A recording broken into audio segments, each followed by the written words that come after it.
Queridos hermanos, Dios los bendiga mucho, que el amor y la paz de Dios reine en sus hogares, reine en sus familias, en su trabajo, en todo lugar donde usted se encuentre.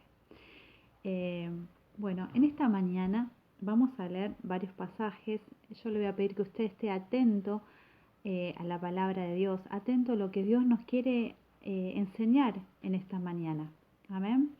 El primer capítulo que vamos a leer se encuentra en Juan 4:43. No vamos a leer todo el capítulo para que no se haga muy extenso, pero sí vamos a hacer una pequeña reseña de qué se trata la historia. La historia es de un funcionario del rey Herodes, el cual su hijo está muy enfermo y se entera que Jesús está en Caná, entonces sale a su encuentro y obviamente que le pide que se puede bajar a Capernaum para salvar o para sanar, mejor dicho, a su hijo. A lo cual Jesús le responde a este pedido tan desesperado del Padre. En Juan capítulo 4, versículo 50, le dice: vuelve a tu casa, tu hijo vive. Amén. Esta es la palabra en respuesta al pedido del funcionario del rey Herodes. Si usted sigue avanzando, y esto lo puede hacer después tranquilo en la semana o más tarde, en Juan capítulo 5, del primer versículo en adelante, en este pasaje se trata de la historia de un discapacitado, una persona que tiene una discapacidad motora, es paralítico y hace 38 años que lleva en esta condición. Él todos los años, su intención era que alguien lo pueda meter en el agua, en el estanque de Bexata, pero obviamente no conseguía a nadie, siempre llegaba tarde. Entonces Jesús tiene una conversación con este hombre, el cual le pregunta si desea ser sanado. Obviamente la persona, este hombre le contesta que sí, que desea, que será su anhelo, el anhelo de su corazón. Y Jesús le dice, en respuesta a esta afirmación del hombre: levántate, alza tu camilla y anda. En Juan 5:8, levántate, alza tu camilla y anda, le dice. Amén, gloria a Dios. Si seguimos avanzando en la lectura, llegamos al capítulo 6, Juan 6:35, usted se va a encontrar con una enseñanza de Jesús. Cierto día sus discípulos y mucha gente que lo seguía, como acostumbraba a seguir las multitudes, a seguirlo a Jesús, él les quiere transmitir a través de una alegoría lo necesario que era conocer a Jesús. Y entonces él hace una declaración muy importante. Él dice: yo soy el pan de vida. Yo soy el pan de vida. Es la afirmación poderosa que le da a los discípulos y a toda la gente que en ese momento lo seguía. ¿Qué significaba esta afirmación? Bueno, justamente esta afirmación, el pan representa un alimento. El alimento es necesario y es el sustento de cualquier persona. Y bueno, justamente él hace esta alegoría para compararse el alimento, con el alimento, el sustento espiritual que cualquier persona necesita en sus vidas, ¿sí? Obviamente que no todos tomaron esto como muy bueno. De hecho, la palabra, si sigue avanzando, dice que muchos se van y dejan de seguirlo después de esta afirmación. Bueno, leído estos tres capítulos, mejor dicho, con todos sus versículos correspondientes, que usted lo va a leer tranquilo en su casa, la pregunta es esta. A ver, ¿qué similitud tienen estos tres capítulos, estas tres historias que están escritas en la Biblia, que están plasmadas o registradas a través del Espíritu Santo de Dios?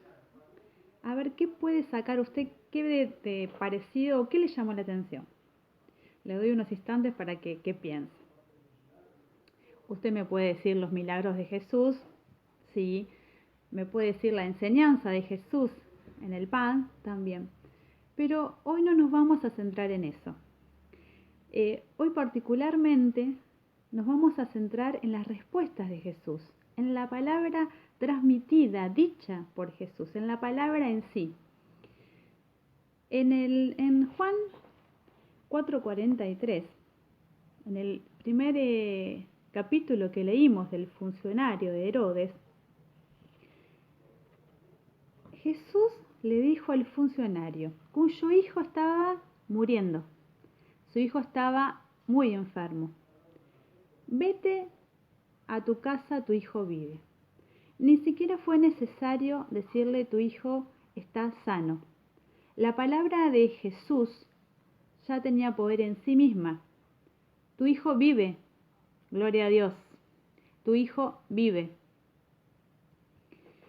En el segundo caso, en el caso del paralítico, del lisiado, que llevaba 38 años en esa condición, le dijo: levántate y anda. ¿A quién se le hubiese ocurrido decirle a un lisiado: levántate y camina? Solamente a Jesús. La palabra de Jesús tiene poder. La palabra de Jesús tiene poder en sí misma. La palabra de Dios tiene poder. Si seguimos en el último de los casos, en el último capítulo que leímos, dice que la multitud y sus discípulos, Jesús le da a conocer una enseñanza, una verdad. Soy el pan de vida. El que coma de mí nunca más tendrá hambre. Soy el pan de vida. El que coma de mí nunca más tendrá hambre. Gloria a Dios. Gloria a Dios. Gloria a Dios por la palabra. Y todavía nos seguimos preguntando, ¿qué debemos hacer para alimentar nuestra fe? ¿Qué debemos hacer para avivar el fuego? ¿Qué debemos hacer para que nuestra vida espiritual siga plena en Cristo?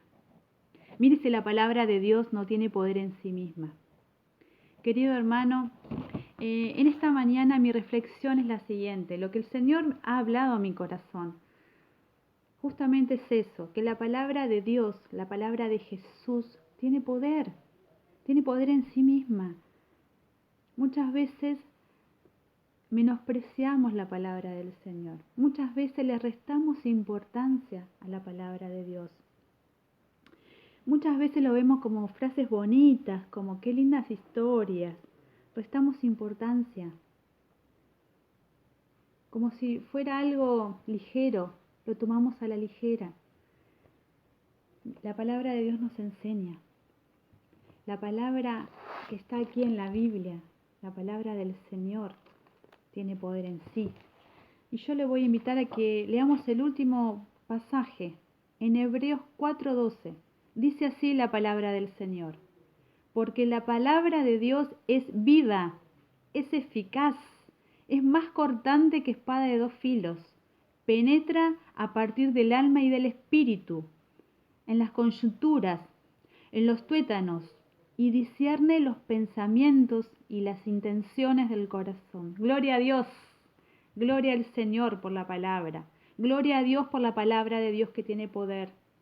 Meditemos, hermano, en la Biblia, meditemos en su palabra.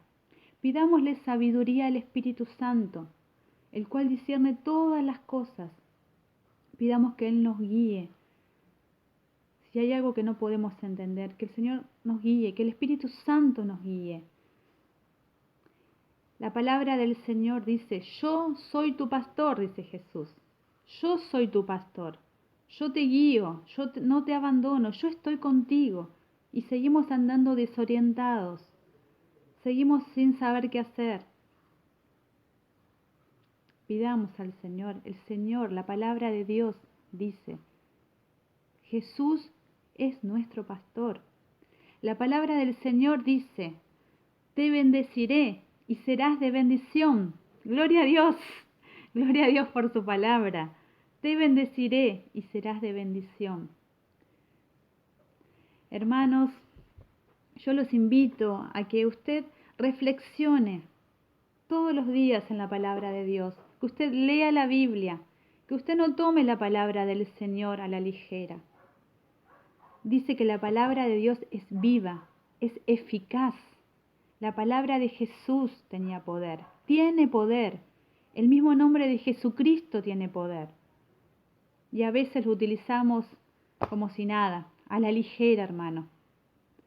La palabra de Dios es poderosa en sí misma. Bueno, creo que está todo dicho. Creo que el mensaje que el Señor ha puesto en mi corazón para ustedes y para mí en esta mañana fue dicho. Espero que sea bendecido con estos pasajes. Lea usted en su casa tranquilo. Lea cada palabra de poder que Jesús dijo cuando estuvo en esta tierra. Cada palabra que aún está escrita y perdura y que todavía, hermano, podemos leer, porque hay lugares que ni siquiera se puede leer su palabra. Aprovechemos la libertad que tenemos en Cristo para poder leer su palabra, para poder ponerla en práctica y saber que no son vanas palabras, son palabras poderosas, palabras que tienen poder en sí mismas, poder en sí mismas. Gloria a Dios, hermano. Los dejo, espero que esté bendecido, que Dios lo utilice en todo lugar que esté, que Dios siga utilizando su boca para llevar el mensaje de salvación a cada uno, que siga utilizando usted la palabra de Dios para llegar a esos corazones, porque Dios necesita instrumentos, y los instrumentos somos nosotros, hermanos. Los instrumentos somos nosotros. Abra su boca, lea la palabra de Dios, confíe en el Señor, confíe que en esta palabra hay poder. No hay poder en nosotros, pero sí en su palabra. Gloria a Dios, hermanos. Dios lo bendiga mucho. Bendiciones.